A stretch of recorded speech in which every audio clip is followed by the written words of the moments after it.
Let's make homemade hamburger helper. First, I'm gonna start with a pound of ground beef. You're gonna put it in a pan, break it up, and brown it. The 80% stuff was on sale, so there's gonna be a little bit of grease. This is how I drain it. I don't know if you're supposed to do it this way, but this is how I was always raised to do it. So anyway, after you drain your grease, I added some chopped onions. We're gonna saute that with the ground beef. Once the onions start to get translucent, I'm going to add some garlic. Add the garlic towards the end so it doesn't burn, and obviously I like lots of garlic. You're gonna wanna saute those together until you can start to smell the onion and garlic. And then I added more onion powder. Obviously, huge fan of onions. Next, I added more garlic seasoning. I like to add a lot of seasoning to this because you're going to add pasta and it soaks it up. Also, hit it with some smoked paprika that never wants to come out of the damn bottle. And a little bit of chili powder. I can't really eat spicy. My fiance likes spicy, but the heat is good flavor.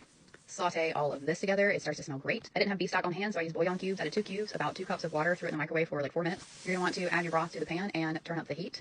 Next, I added 2 cups of water. I didn't feel like there was enough beef stock to boil the noodles. These videos are out of order. Whoops. Anyway, add your noodles to the broth. Since you've turned the heat up, all this is going to boil. Your sauce will get thick from the starch that the pasta releases. You can use real cheese, but I wanted to add Velveeta, so that's my block of Velveeta. I cooked the pasta for about 10 minutes, taste to see if it's tender enough. I cubed up my Velveeta so it would melt easier. You don't have to. You're going to want to stir everything together. As the Velveeta melts, it's going to turn into more of a hamburger helper-esque look. Something like this.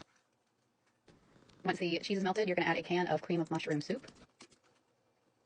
Stir that around. You're supposed to add a 1/2 cup of milk. I totally forgot, so my pasta was just really thick, which is totally okay.